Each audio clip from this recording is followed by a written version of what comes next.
بسم اللہ الرحمن الرحیم۔ حضرت انس بن مالک فرماتے ہیں کہ ایک صحابی تھیں جن کی کنیت ابو معلق تھی۔ وہ تاجر تھے، اپنے اور دوسروں کے مال سے تجارت کیا کرتے تھے۔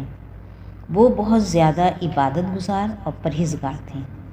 ایک مرتبہ وہ سفر میں گئے تو انہیں راستے میں ایک مسلح ڈاکو ملا۔ اس نے کہا، اپنا سارا مال میرے حوالے کر دو اور قتل ہونے کے لیے تیار ہو جاؤ۔ یہ سن کر وہ صحابی رضی اللہ تعالیٰ عنہ فرمانے لگے، تمہارا مقصد تو مال لینا ہے، تم میرا سارا مال لے لو اور مجھے جانے دو، مجھے قتل کرنے سے تمہیں کیا ملے گا؟ یہ لو، میں اپنا سارا مال تمہارے حوالے کرتا ہوں۔ یہ سن کر ڈاکو نے کہا، میں تمہارا مال تو لوں گا ہی، مگر تمہیں قتل بھی ضرور کروں گا۔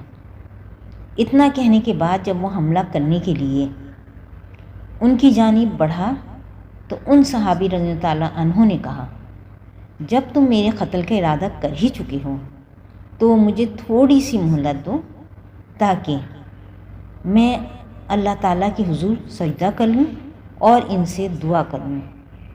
یہ سن کر ڈاکو نے کہا، ٹھیک ہے، جو کرنا ہے جلدی کرو، لیکن میں تمہیں قتل ضرور کروں گا۔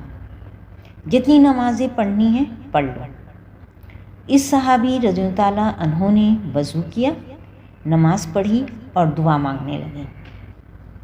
ترجمہ: اے ودودو، اے عرش مجید کے مالک، اے وہ ذات جو ہر ارادے کو پورا کرنے والی ہے، میں تجھے تیری عزت کا واسطہ دیتا ہوں، ایسی عزت جس کی کوئی انتہا نہیں، اور اے ایسی بادشاہت کے مالک جس پر کوئی دباؤ نہیں ڈال سکتا، میں تجھے تیرے اس نور کا واسطہ دے کے سوال کرتا ہوں جس نے تیرے عرش کے ارکان کو منور کیا ہوا ہے۔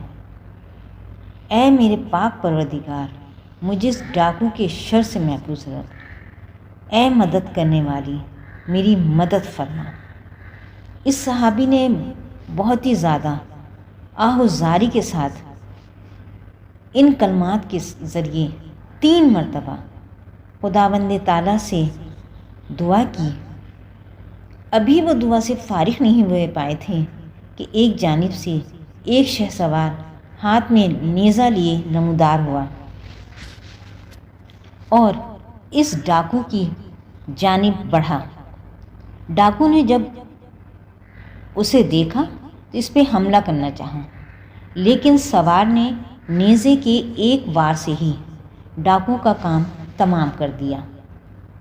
پھر سوار اس صحابی رضی اللہ تعالیٰ عنہ کے پاس آیا تو ان صحابی رضی اللہ تعالیٰ عنہ نے اس سے سوال کیا، آج اس مصیبت کے دن تم نے میری مدد کی ہے، تم کون ہو؟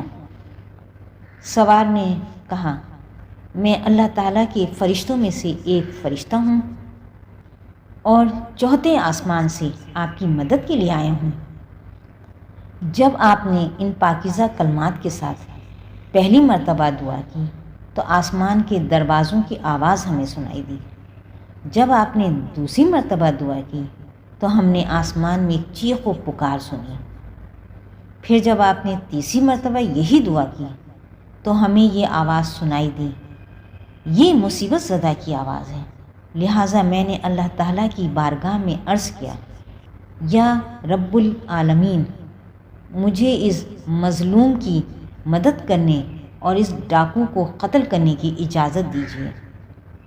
چنانچہ میں اللہ تعالیٰ کے حکم سے آپ کی مدد کرنے کے لیے آیا ہوں۔ حضرت سیدنا انس رضی اللہ تعالیٰ عنہ فرماتے ہیں، جو شخص وضو کرے اور 4 رکعت نماز نفل پڑھے، پھر ان کلمات کے ساتھ اللہ تعالیٰ سے دعا کرے تو اس کی دعا ضرور قبول ہوتی ہے، چاہے دعا کرنے والا حالت کرب یا مصیبت میں دعا کرے یا اس کے علاوہ، یعنی جب بھی دعا کرے اس کی دعا قبول کی جاتی ہے۔ سبحان اللہ۔